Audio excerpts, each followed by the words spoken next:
and how it started and how it ended. Good morning, everybody, and welcome to 9yrsTV, live from Plough Lane, bringing you all the build-up to AFC Wimbledon versus Accrington Stanley, which could well be AFC Wimbledon's last game in League One for at least a year. I am Nick Draper. I'm joined today to my left by Rob Boyce, to my far right, Mark Engelbretson, and to my right, Tom Large. And, gents, I think we can go straight into team news this morning, can we not? As it's gone 11:30.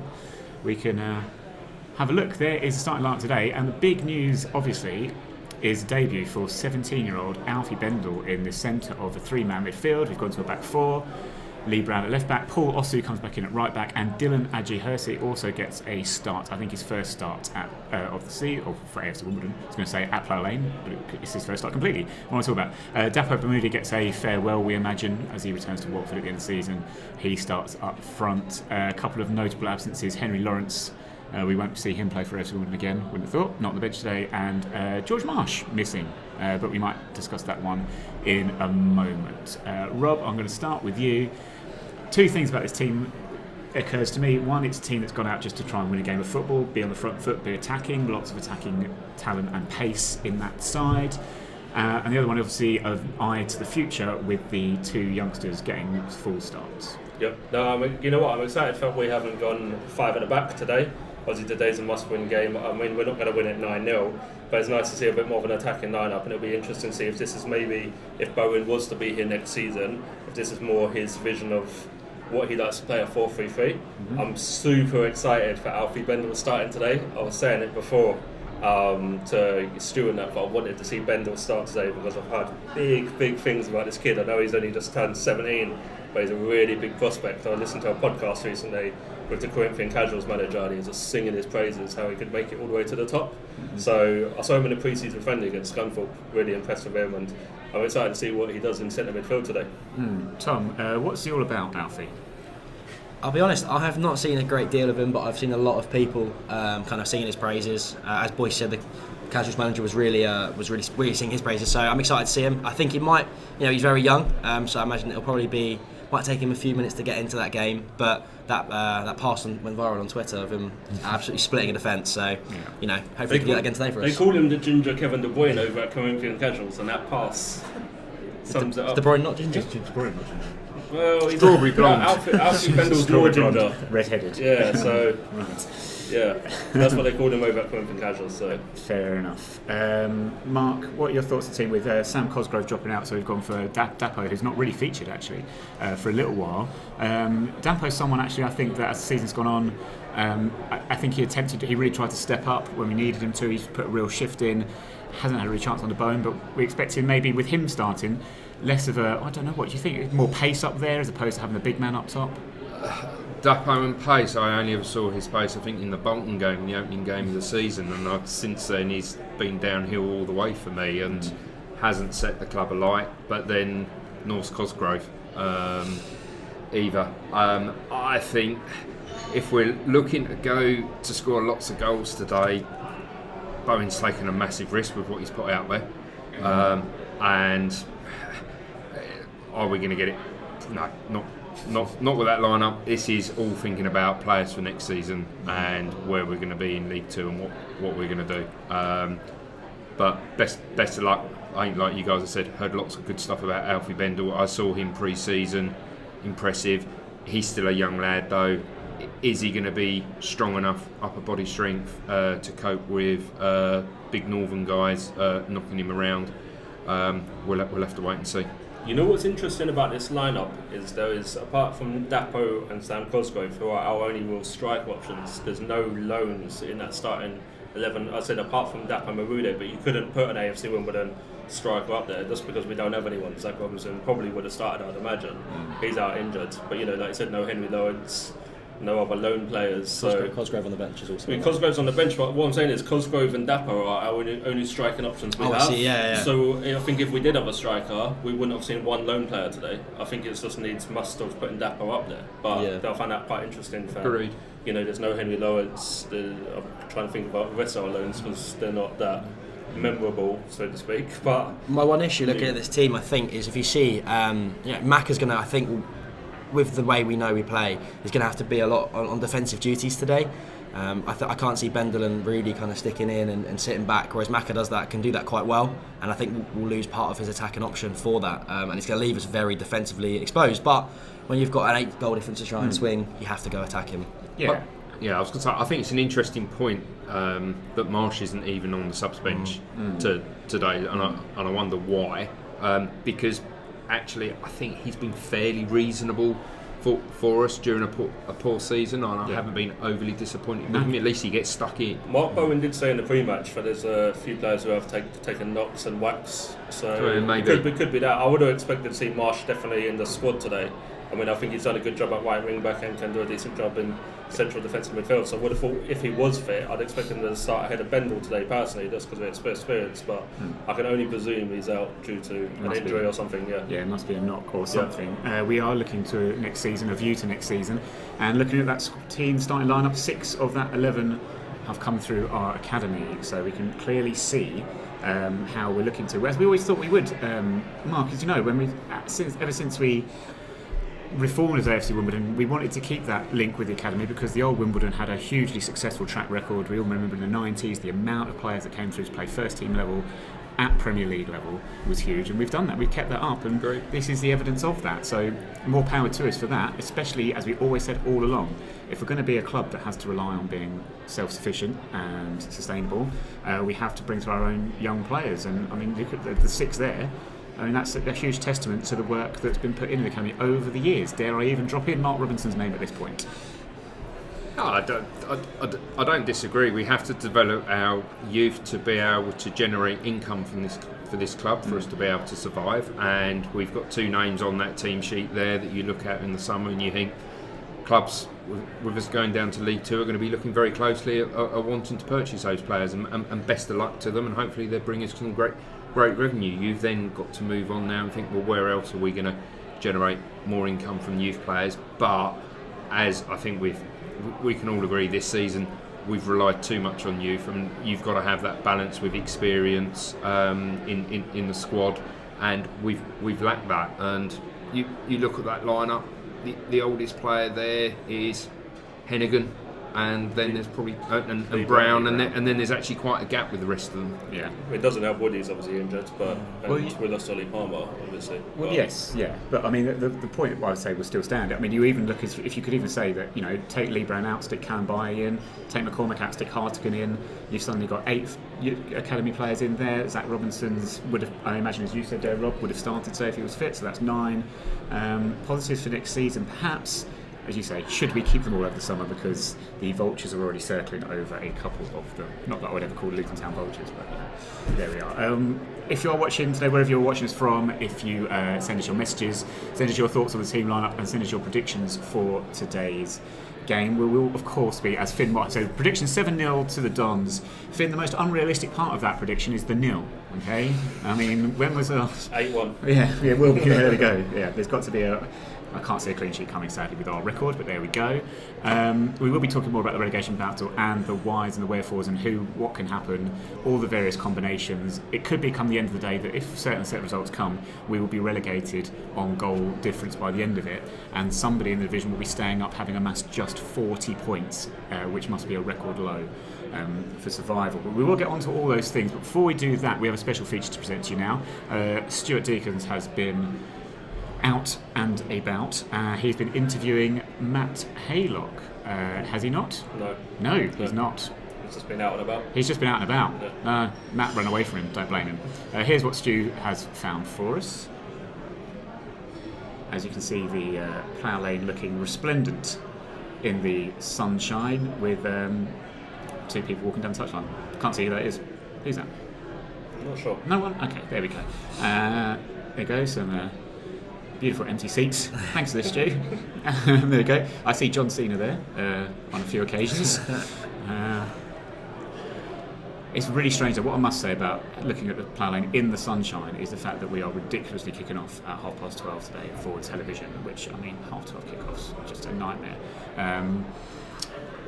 Yeah, I mean, I made a stat the other day, actually. This is the first season, and I got told off because apparently internationally we have been shown live on Radio occasions, but it's the first season that a British broadcaster has not shown one of our games live on British television for the first time since 2010, 2009 actually. So yeah. Been the Oxford game, wasn't it, on Sky though? Oxford wasn't on Sky, it was just international. Yeah, it wasn't on Sky. No, Was it not? no. It was, What's frustrating is I always thought that Sky Sports had to show every team once a season. But Milton Keynes are on there again today, and they were on there a few weeks ago against Sheffield Wednesday. yeah, getting a few. Yeah, no, Hopefully Plymouth finished their title charges. is that why you're wearing the green shirt today? Yeah, showing support. Trying support for the Green Army, obviously. So yeah, no, warming up nicely at Plough Lane this afternoon for the visit of Accringtons. We are just normal men, Mark. Just innocent men, but thanks for that. What was I saying? So, Accrington visitors today, their season obviously is over. They had a win last week, though. They signed off their home fixtures with a win last week against Lincoln City. Interesting, just one thing I noted from the programme today is if you are coming down, you can buy a programme for £3 from all good programme sellers and some rubbish ones as well. No, they're all good. Squad sheets, if I can find it. As you can see there, Accrington Stanley listed 2 members of staff in their dugout today. Alongside the manager, we have 5, including the manager 6. Yeah. It says, have we overthought this with the coaching staff this season? Would have been 7 if there was a finisher's coach on there as well, wasn't it? Sub-coach. Sub-coach. Oh yeah, sorry. Sub-coach, yeah. But yeah, he's gone obviously. Mm-hmm. But maybe we did overcomplicate it a little bit. We invented some great roles this season on the coach. Interesting roles. Coaching setup, didn't we? Yeah. Best roles since Merstham away. I do quite like the set-piece coach though. I do quite like the. How many goals have we scored from set You know what? pieces? I saw some stats actually. Yeah, it's not something you can see visually, but the stats really back it up. Compared to last season, we've conceded less and scored more. I think we were just shockingly poor at set pieces before, and it's been a slight improvement. We started off the season really well with set pieces, but it has. There's a lot of goals from Nightingale, wasn't there? Like, it was like a leading scorer, wasn't he? For a lot of assists from your man Hartigan. Great player. I mean, I have felt recently with the set pieces of corners, it's as if somebody's dug out the George Franken book of taking corners, because they very rarely make it to the 6-yard line. But I think we have regressed a little bit there recently. Is that just a confidence issue? Is it possibly? Is it a case of teams figuring this out? I don't know. Like as you say, at the start of the season, we were really successful from set pieces, and if you look at the games we won early on, I think you look at the Oxford game, how important set pieces were. We won the Doncaster game with the set piece. They were massively important, and it's just dried up. Has that been a story of our season in that teams figured us out, and we'd never be able to quite adapt ourselves to be able to pick up that form again? Yeah, I think teams worked us out after 7-8 games, because I think going into the Arsenal game at that point, weren't we the joint highest scorers in the Football League? Yep. Yeah. And then after the Arsenal game, goals started to dry up. They sussed us out. They learnt how to deal with us, and the results stopped. I just think the fact that we've not really had a 20-man striker has caught up with us over the course of the season. Losing Pigott was always gonna, at some point, inevitably catch up with us, and then obviously we know what happened in January. We don't need to go over that again. But I just think over the course of the season, the goals scored just reflect what we have on the pitch. But I also think if you look at how our games are, if you break the games down, I'd say probably half the season we were a second half team. We were shocking in the first half. Good. Now we go up, we score a goal inside 20 minutes, and then just throw the game away in the second half. And it's happened so many times. We don't know how to win a game, do we? No, we don't. No. I mean, we went from like Bolton when Dapo ran through and scored in was it 86 or something to. Yeah. And it was unbelievable. And then you had the other one, which was either a 3 or 3-1. I had 2 friends with me earlier this season when they came to Sheffield Wednesday. We were 2-0 down and came back to draw 2-0. So that doesn't happen now. No. We end up losing 4-5-0. Yeah, we went through that phase, didn't we? We were conceding goals between the 40th and about the 55th minute, and we then arrested that situation, but then we went through a situation where we were conceding 2 goals within sort of a 5-minute period, absolutely killing us. And they're just giving up the ghost. You see the heads win immediately, and they didn't know what to do and how to respond to it. It's a weird one today because obviously I want us to stop the rut. Like, it's been 26, 27 games without a win, so naturally, obviously, I want us to win. But if we win today, I'll only be kicking myself about what happened at Fleetwood and Crewe and Doncaster. I think a part of me feels like if I draw or lose, I'm like, well, If we win today, I think what if? Well, it would be a what if. Like I say, we could stay up today on. We could. It's not happening. no, we could stay up today on 40 points.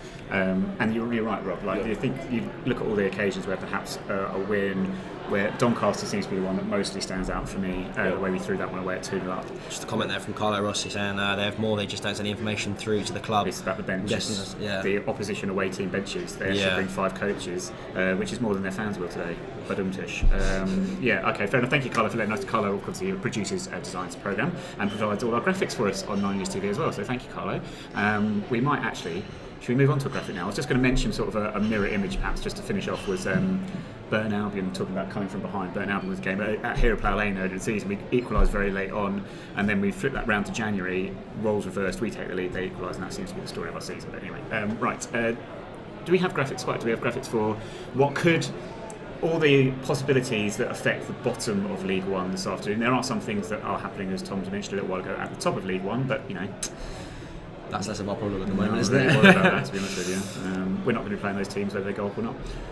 Right, so there we go. Unbelievably, for Doncaster, we talk about us and our 27 game winless run. It's unbelievable for me that Doncaster also are not officially relegated going into the last fixture of the season. They just need to win by about 25 goals. Yeah, I mean, it's easy against Oxford. It's not a problem. These things happen, you never know. So Doncaster will be relegated today. We anticipate that, barring miracles, we will join them. So it does come down to the other 3 sides, because Morecambe could still go down. But I would feel it, and I don't want to jinx you, Morecambe, because I think you've done really, really well this season. Again, it's having that striker, though, isn't it? And Cole that's the Stockton, difference. Look at that. They were pretty much. We thought they were dead and buried, but they were down, along with Doncaster and Crewe, or not even Doncaster with Crewe, and. And now look at them; they're actually in the strongest position of everyone. They found a 20 goal striker, so that's the difference, isn't it? It's the big difference. I suppose a question there, when you look at Gillingham, Fleetwood, and Morecambe, assuming we don't turn around the 7 goals, which one of those 3 do we want coming down with Gillingham. Gillingham. Great away day. No, I don't even want it for the away day. I hate the away day. I just don't really like Gillingham. I must admit, Gillingham away is not a fixture. I've said it's on my list of grounds that I'm not going to be doing ever again. That's great. There's a great pub down the road from the ground. The ground's awful, but there's a good pub. It's good on a sunny day out on the. Not on a cold Tuesday night. But we don't play them on a Sunny day. It's always cold Tuesday. Tuesday night, isn't it? It's always. I'll be slightly different to you guys. I actually want Fleetwood to come down. Because I actually think there's a less chance of Fleetwood bouncing back next season. There's more chance of Gillingham coming back, and I'd rather have one less team. If Gillingham go down, do they lose Neil Harris in the summer? I'd say they do. That's why I kind of want them to come down. If they keep Neil Harris, I would say Gillingham, if they go down, will come straight back up. I think they'll be fine. If you give Neil Harris a whole summer to work for squads, put things in place, they'll be so strong from game one. I imagine. Yeah, they will be. But these are the potential options. So Morecambe can lose and still stay up. So they are always in the strongest position of any team. If you're in that position, the big one really is Fleetwood and Gillingham for me. I mean, we talk about the top of the table because it does actually play an element, because they're playing Rotherham, and Rotherham need a win. Yeah, they do. But at the end of it, come the last 5 minutes, you could be in a situation where a point for both of them suffices for both of them. Fleetwood travel to Bolton. That's a difficult place to go. Bolton, I don't think, are going to be on the beach at all, and they're an attacking team. They like to score goals, so I think that's a tough game. And Fleetwood. They won at Crewe. I think that was their last win. I think they're not in great form.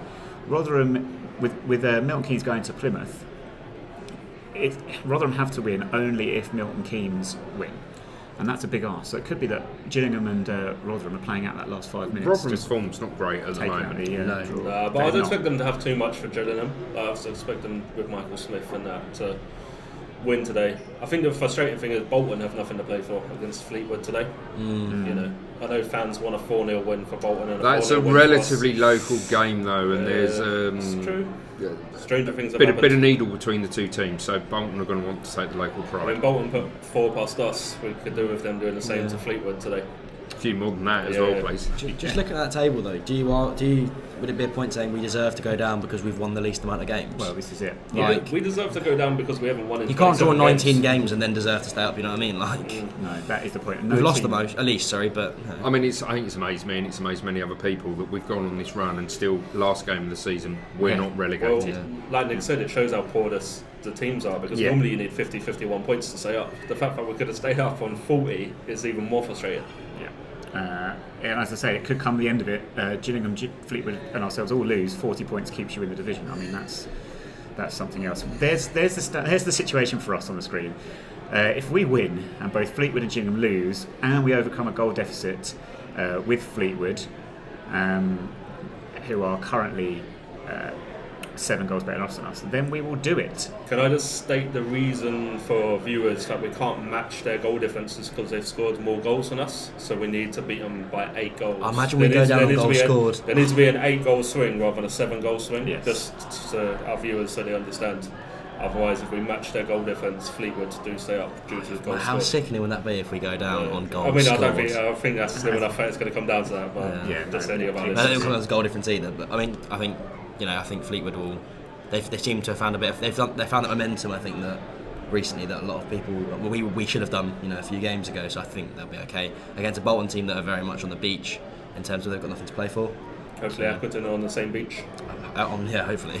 It will be interesting to see how Accrington go about today's game with us. So let's just go for it. Mark, who do you see? Who do you think will come down with us and Doncaster today? I think Gillingham are going to take a point against Rotherham. Fleetwood are going to lose. We're going to draw. So I say Fleetwood are coming down with us. Mm-hmm. Tom? I'm going to say Gillingham are coming down with us. Okay. And Rob? Yeah, it's going to be us and Gillingham going down today. Okay. I'm going to go with Mark actually. I think Fleetwood are in trouble. I'm not convinced by them whatsoever. Do we have the highlights of? We don't. Okay. Well, we can talk about what happened last week with Fleetwood because Fleetwood. Of course, the thing is, they could have stayed up in the week. Well, no, they could have relegated us in the week had they got a point in Sheffield Wednesday. They conceded an absolutely catastrophic Wimbledon-esque catastrophe for them on Tuesday, if you saw it.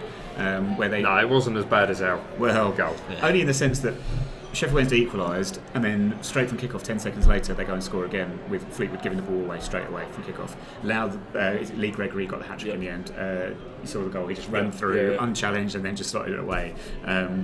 You wonder in moments like that if that is where your season finally does implode. You have those moments. Many of our fans thought that our moment of that was, given we've had a few of these, but a lot of people will look back to Doncaster and go, that was the one where we were 2-0 up and coasting, and somehow we've contrived to throw it away, and that's why I think Fleetwood would be in trouble. Anyway, last week, right, Mark, what happened? Did Nick think it was a free kick, as seemed to be intimated by Mark Bowen, and he just misheard a whistle, or, which is what I think, he thought it was a drop ball and completely lost where he was? Do you know what? I was watching it, and obviously he gets injured, he gets the treatment. The referee, in my view, and friends I was with, very clearly puts the ball down, points it's a free kick, and we heard the whistle.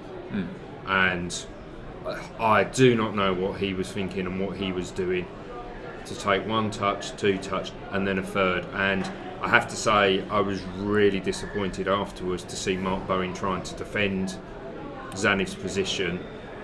83 minutes into a game, we're 1-0 up. All he's got to do is bang it long. Does Mark Bowen not have to come out and defend Zanif to a certain degree? No, I don't think he does. No? And I think you've got to put your hands up. If you make a mistake on a football pitch, you've got to put your hands up and say you've made a mistake. And we try at this club, I think we're seeing it far, far too much that they're trying to defend the players, and sometimes I think you've got to call it out. You've got to say it as it is and say he's made a massive mistake. I did wonder though, as Rob makes a point now, I did wonder if he came out afterwards and did that just to defend somebody that was going to be, I suppose, absolutely mortified at the situation of what's happened. I think Nick's had a bit of a difficult end to the season. I think we look at, perhaps you could argue, goals at Wigan, goals at Cambridge, where perhaps even Crewe could have done better. So was it just a case of trying to... I also think Lincoln as well. Lincoln with the first goal, yeah. Cambridge, did we mention that one? Oh, Lincoln with both goals, wasn't it? With the clearance that was blocked. His confidence, I mean, bearing in mind, end of last season, he kept us up with a penalty save. Yes. Yeah. And we all loved him. We thought, greatest goalkeeper to have played for us for the last few years. And he started the season okay, and he made some fantastic reflex saves. But then his confidence has just ebbed and ebbed along with the rest of the team, and I can't comprehend what he was thinking and what he was doing 83 minutes into the game. I felt, for me, the turning point for Nick, I went to the Milton Keynes game away with my two friends, and he gave away the ball that day, and ever since I just don't think he's really recovered. It's been error after error, week in, week out, unfortunately, and that's why I think maybe Bowen did come out and defend him.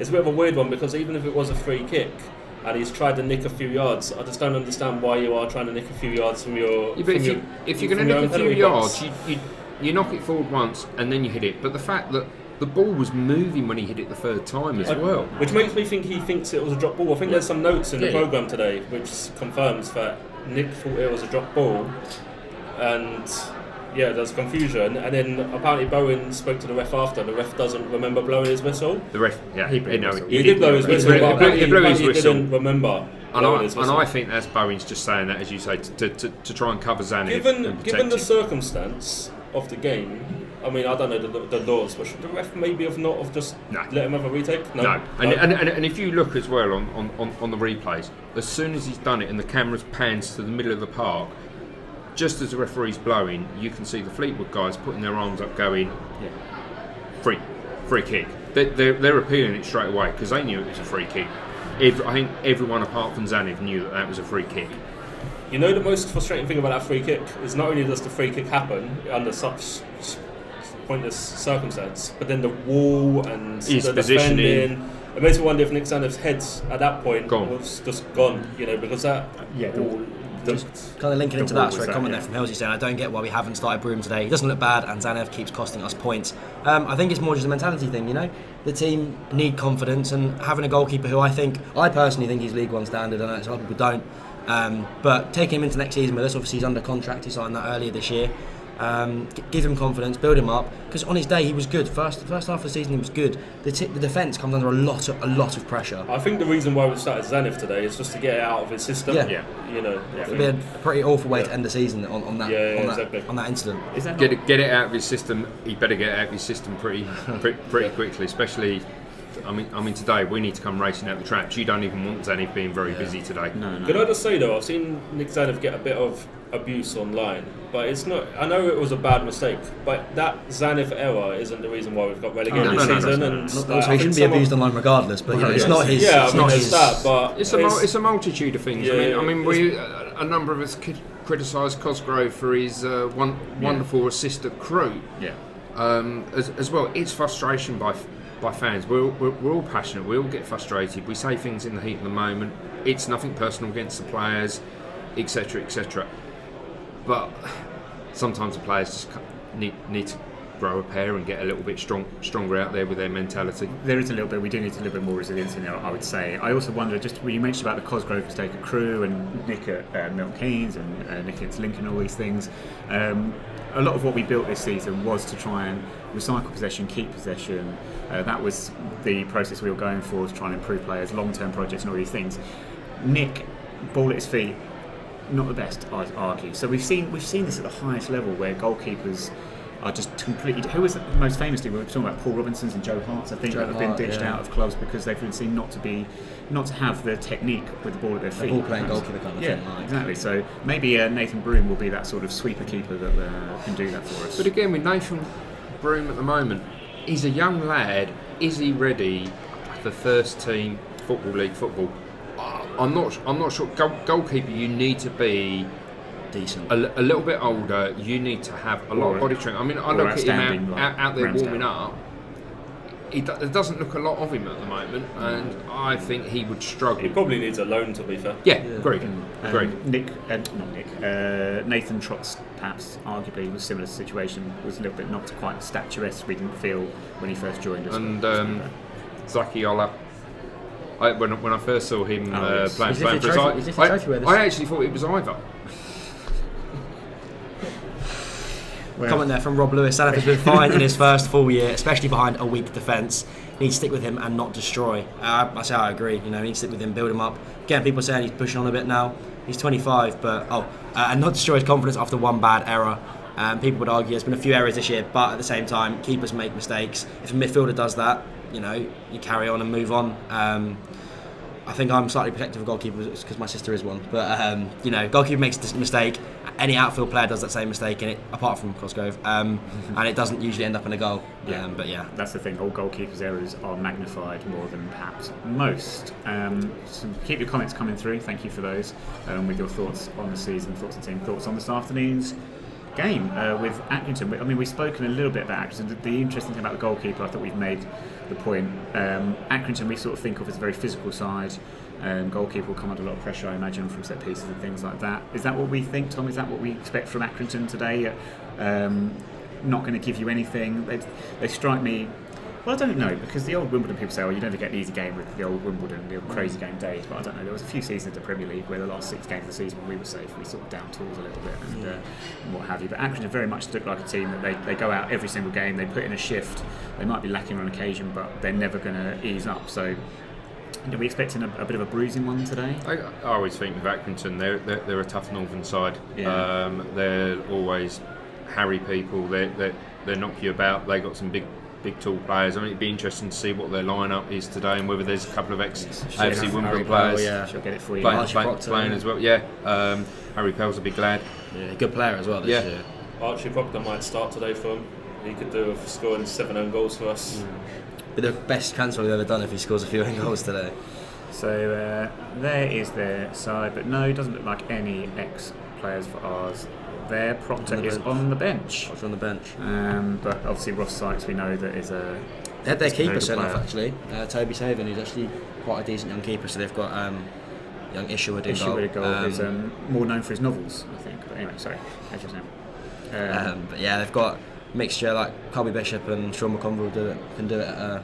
They've done it for years. So that's what we need. I think we need a character like that. Just someone to kind of give some learning to our younger players, because a lot of them are playing fresh football for the first time, coming from academy. So I mean, over the years we've got quite a good record against Accrington, and look, we've had some amazing games against them. The playoff semi-final matches, absolutely fantastic performances. Last season, was it put five past them up there? Yeah. So we do have form against them. Our last win in the league was against Accrington as well. Yep. Maybe it comes full cycle today. Which might be, the thing is that might be added motivation for Accrington not to be that team that bookends a 27-game winless run. And Ed Football asking where is Marsh. I've not heard of Jodie Marsh for years actually. What's she up to these days? Is she going to boxing or something? I thought she did. She was like waiting. Anyway, sorry. I'm assuming you mean George Marsh, of course. We assume he's taken a knock and he's injured today. But yes, Accrington experience. Oh, Anne-Marie. Hello, Anne-Marie. Next season in goal. You never know. I'll have to give her an ask. For the ladies' team, or for the men's team. Either, to be fair. Yeah. Do a job in League 2. Well, that is where we're headed. Yes. So. We are headed that. Is that lack of experience, Rob? We keep saying to it. We've spoken about the positivity of having the young academy prospects coming through for next season, but at the end of the day, this season, uncompetitive budget and perhaps just that lack of experienced players when we need them. Yeah, 2 things which has cost us this season: experienced players and just not having strikers. It's as simple as that. I really hope with whatever budget we go into the summer with, our top priority is bringing in 2 strikers, because we haven't replaced Piggott and Palmer for me, and I think that 2 experienced strikers to lead the line next season, surrounded with these young players going in next season, could be quite an exciting prospect. I'd hope that we might be able to keep hold of Woody personally. I think Ben Hennigan might potentially leave in the summer. He's out of contract, so maybe another experienced centre half, and obviously we've got Lee Brown. And then next season, a lot of these players we've got, such as the South, had a full season here in front of, at Plough Lane, so he would have gained experience as well, along with other players such as Paul Osu and whatnot. So, I think that is what has caught up with us. Yeah, Tom, seems to be a fair shout, doesn't it? I mean, the Woodyard one is an interesting one because that's the experience. We talk about Ollie Palmer and the experience he had and the goals he had for us and the importance he played, and we missed him a lot when he'd gone. But actually, you also look around that time, January, February time, Woodyard was out for six games. We missed him. Is that as much of a factor as well? That perhaps has been overlooked as well. I think that run with, especially when we had the games rescheduled, we were playing some good football, and then you can't blame the whole season on us missing a couple of games rescheduled. But it definitely would have had an impact on the momentum. Had we carried on that momentum for, had we beaten Charlton that game, that's 3 extra points now. We'd be out of that drop zone. It changed that kind of course of it. Would Robbo still be here now if we'd won that couple of games and stuff? It changed the whole season. But yeah, I think having an experienced head next year or more, or having even like a bruisey striker up front who all the young lads can work hard, put a ball into him, and he can finish it off. I think that's what we need, kind of thing. Yeah, it's fine, and that's probably always a funny one. Hillsy says, I think we should try and move away from big clunky strikers and look for someone like Lyle Taylor. I was going to say I disagree. I think as much as we need a Lyle Taylor Pigott type goal scorer, I think you need a big clunky target man to do the workhorse. To pin the defenders, win the flick-ons. I mean, how many times do you see in League 1, League 2 football, especially at a team like Wimbledon, where we're going to kick the goal kick long, and you need somebody to be able to hold the ball. When we got promoted, we had 2 target men in Bayo and Elliott. There was who had Lyle and Aziz who had pace. Lyle referred to him as pace and power. So I think you need a mixture of the two. But the thing with that, it all comes down to the formation that you play. Of course. The formation today is different to what it was then. I actually think since the days of Taylor, Elliott and Bayo, we haven't been great, other than Pigott, at bringing in centre forwards to this club. We haven't had the quality. And we haven't had the quantity. That's why. And every transfer window, we've had that issue. And I actually think that we probably, if we do get to keep Zach Robinson during the summer, I actually think we need to bring in 3 other centre forwards to complement, so we can change things around a little bit that are going to score us goals, even if you get your centre forward sharing the goals between them. I'd rather our strikers share the goals than our whole team, Yeah. And I don't think. I mean, Ollie Palmer, when he was on form and when he was fit, he was very, very good. But during his time with the club, he wasn't fit for long enough. He was struggling with injuries on and off, which was very, very unfortunate. And I'm still of the belief we were right to sell Palmer, but we messed up terribly by not having that replacement already lined up and something there. The thing is, when Wrexham had, what was it, 180k was his initial bid, wasn't it? I think it was the initial bid. You then go, right, if we can get 180k for Palmer, and that's now look at our options. We won't accept it just yet. We'll kind of give it a couple of days, find someone for that amount of money who we can bring in. Oh, now it's 300k. We've got another 100k to work with, or we bring in the Lee Brown, give him that kind of money plus a striker who you've already confirmed. There was a good couple of weeks where those rumours were kind of going around, but Palmer leaving, that's more than enough time to try and find a League 1 striker, an upper League 2 striker who's out on a free. I mentioned before we went on air, I was talking to a friend yesterday. He mentioned a couple of players that apparently we were talking to prior to Palmer going. One that went and played for a club, we won't mention the name, the other one from Gillingham. And it didn't materialise. There was the talk about Pigott coming back, which I'm not necessarily a fan of bringing back former players. No. Steve Seddon, great example. Yeah.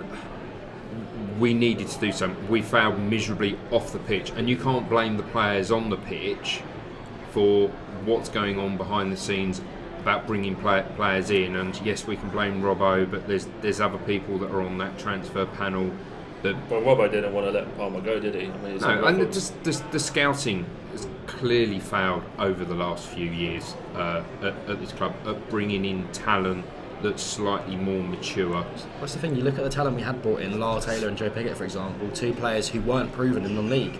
Lyle Taylor, when he came to us, was very fresh. Lyle Taylor was 7th choice at Scunthorpe. Yeah, he was a very unknown, and now look at him. He's been banging in goals for Birmingham. He's been at Forest, he's been at Charlton.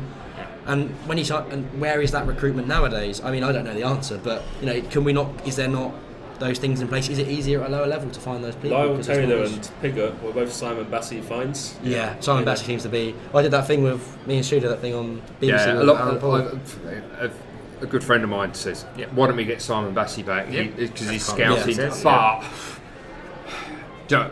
I don't think Simon Bassey would want to come back to this club now with the job that he's got at Portsmouth.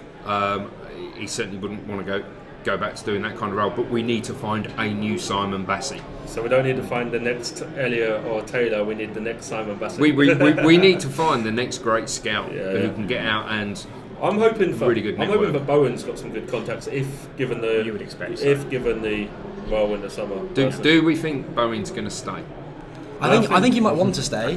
I think he's warmed. He's taken a real liking to the club since in his short time here. Can we afford him? It's money. Yeah, that's I the question. think he does want to stay, and the reason why is because you see so many managers who fall out the game if they don't get their foot back into it within 6 months or a year.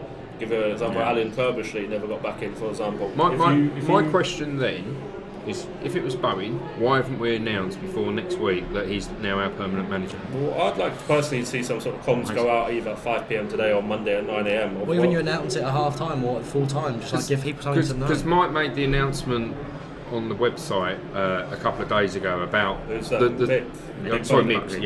Buckley. Sorry, said we're close to appointing a new manager, and that made me think. Actually, is it going to be Mark Bowen? Because he was talking about a recruitment process, etc., etc. And it was quite vague, though, wasn't it? The whole update. It was very much. Yeah, it didn't really tell us. Apart from the fact that we're at some point in time we're going to appoint somebody. There was no substance. No, there wasn't. In terms of, like, as you say, it raised questions, and I wasn't sure exactly what the answer was. Has there been a full process? Will there be a full process? Will we get someone with a football head involved in an official? We just don't know any of these things. The club need to do stuff around that really, really quickly. That the manager's role, the coaching staff, the CEO role, because. Yeah. The season starts, 30th of July, 31st of July. That's not that far away. 28th of July. The reason why I know that is because I got back on holiday that exact day. And I'm like, no, I'm going to miss the first game of the season. We've got to recruit X number of players. We've got to get a scouting network. We've got to sort out our finances. We've got to have some leadership. Currently, we're a little bit rudderless at the top of the club. There's people that are filling in, doing stuff on a voluntary basis. We've got to turn things around pretty damn quick. We have to go quite quickly as well. Before we shoot off to take our seats for the start of the game, today Player of the Year will be announced, Young Player of the Year and Club Player of the Year, which was open to, I think there were 4 options for that one, 2 men's players and 2 ladies players. Rob, who are your picks for Player and Young Player of the Year? Player of the Year, Jack Rodoni. Young Player of the Year, Asal. Do you want my Club Player of the Year? We'll do that last. We'll do Club Player last. So remind me, so you've gone for Rodoni. So Player of the Year, Rodoni. Young Player of the Year, Asal. You could argue, but Rudy could win both. Yeah. But I thought it's unfair for him to be greedy, so I thought I'd share it out that way. Fair enough. Tom? My Young Player of the Year was also Asal. My Player of the Year was Rudy. So there you go. So a bit of a trend for me already. You can see which way to go. Why are you copying me, Tom? Mark? If the corner flag had been up for both awards, I might have awarded it to the corner flag, but no, exactly the same. I've gone for Rudy and Asal. Interesting. I'm going to break the trend here. Do you know what? I went for Rudy as Young Player of the Year, and I actually went for Luke McCormick as Player of the Year. I just thought goals and assists wise, he was right up there. But I think it's a hard one this year, wasn't it? I think his role this year has been quite understated by a lot of people. Like, he's got good numbers for his first season in this team. For me, a close second for Player of the Year is Ben Hennigan. I think he's had a very, very tough job at the back, kind of marshalling that back line. I genuinely, I think. Stop going on about Ben Hennigan. I'm never going to his praises of a season, but Tom is his agent, isn't he? No, but like, what did Ben do for you in a week? Well, that sounds wrong. He just sent me a birthday message, which was very kind. Yes, happy birthday for I do genuinely think he's done a great job this year. There's been a lot of goal line clearances that have come from nowhere, a lot of last ditch tackles. I think have. Really, so he would have been my kind of second choice for the year. Zach Thompson, obviously watching us from the States, saying it's a really early morning for you guys over there to watch for a 12:30 kickoff. But I'll tell you what, Zach, you want to know what it's like watching WrestleMania over in the UK for all these ridiculous 4 AM finishes that we have, and it got even later, isn't it, over the last few years. Stop watching it in the Attitude Era. Sorry. You're missing out on some I'm really not. mediocre wrestling. Paul Campbell says prayers have been said at Knock Shrine in Mayo in Ireland, a few miles from where William Nightingale's grandmother was born, or I assume, yes, Will, obviously with his Irish heritage, and also his great-great-great-grandmother, important in the Crimean War, as we all know. Thank you. Who knows, miracles can happen. You never know. You always believe. Club Player of the Year. Club Player of the Year, yes. Before we get onto the team, last look at the team for today. Club Player of the Year, we had 4 options. Ben Hennigan was an option for that, wasn't it, Tom? Yes. Did you go for Ben Hennigan for Club Player of the Year? I actually didn't, which was a shock. A shock. Who did you go for? I went for Rosie Russell. Rosie Russell. Yeah. Okay. Mark, did you vote in the Club Player of the Year? Yeah, I think Woody was. I think it was Woody, Ben, Ashley Hinks. Yeah, and I Rosie Russell. went for Woody. It wasn't a great choice to choose from, if Not I'm a great completely season, honest. no. Again, I would have gone for the corner flag if it had been there, but Yeah. Sadly, no. The corner flag was missing. Club Player of the Year went for Ashley Hinks, Yeah, just because same. she scored 50 odd goals for the ladies and got them to the final. I just couldn't really give it to the men's team just because we got relegation, unfortunately, on their CV. Yeah, it's a really hard one for Player of the Year. I can't remember. Do you guys remember who got Player of the Year when we got relegated from the Premier League? Because that was the last relegation we had. I can't remember who we actually gave it to in the end. No, you weren't born then. no, I was too busy crying into my beer. I was very young at the time, obviously, as well. I was only 6, but any recollection? I can't remember. I can't remember who it would have been. I can't even think who it might have been. Could have been Wally Badir. Was he around? That was the season of Wally Badir for his one goal up at Old Trafford, of course, famously. But yeah, it was really hard for relegation season like we have. But I'm going to think that Ashley Hinks will get the vote. I think she will, just because of the pure numbers of goals that she has scored this year. And as Rob says, it's really hard when you've suffered a relegation. But as we say, one team in every 6 in this division get relegated every year. So you know what? It's likely to happen at some point. And this year, the axe fell on us, much like it did last year with Rochdale. Not yet. It hasn't fallen. It hasn't happened yet, but you know, it's the hope that kills you. And look, the way I reflect, I've been watching Wimbledon play now for 42 years. Yeah. I know I don't look 42, but I've been watching for 42 years. This is only the second time I would have seen it's been relegated. Yeah. It's not a bad record, is it? It's not bad. Not a bad. It's not a bad record at all. So there you have it. So we're going to have one last look at the team, or so there it is. Just that's the line for today. Before we sign off, as we know, we're going for 4-3 debuts for Alfie Bender and Dylan Adjihursi, or full debuts. Kevin De Bendel is what I'm calling him. Kevin De today. Bendel. Just don't typo his name at any point like Stu once did. That was rather unfortunate. I will say no more. Scoreline prediction for today, Rob. 1-1. Mark. 1-1 as well. Tom. 6-0 Wimbledon. No, joking. Nice. 2-1. I'm going to go for, let's just have a crazy last day of the season game. 4-2 Wimbledon. There we go. Thank you very much for joining us. You can watch it abroad on iFollow, and you can follow all the last day shenanigans via Sky, because Sky have got 2 live games today as they close out the season with 12:30 kickoffs. They're concentrating on the top of the table, of course, as you would expect, although I think Gillingham Rotherham's one of those games, so you can see how Gillingham are getting on if you're not watching us. Anthony Cup plays. Final word, let's 3 words, but yeah, final word, let's smash Accrington. Yes, Pat, let's hope we do. Let's hope we bookend this horrendous winless run with wins over Accrington. And Stuart Young thinks it was John Hartson that was Player of the Year in 99-2000. Yeah, quite possibly. I genuinely can't think who else it might or could even have been. What a season that was. We beat Leeds that season. So I'm just saying. I saw a stat earlier that Man City haven't won at Ellen Road since the year 2000, which I thought was a fascinating stat until I realised they probably haven't played there since the year 2000. But anyway, doesn't matter. Thank you for joining us. We'll be back after the game about what time? 2:45 this afternoon with the final reaction to our League One season. Enjoy. We'll speak to you again soon.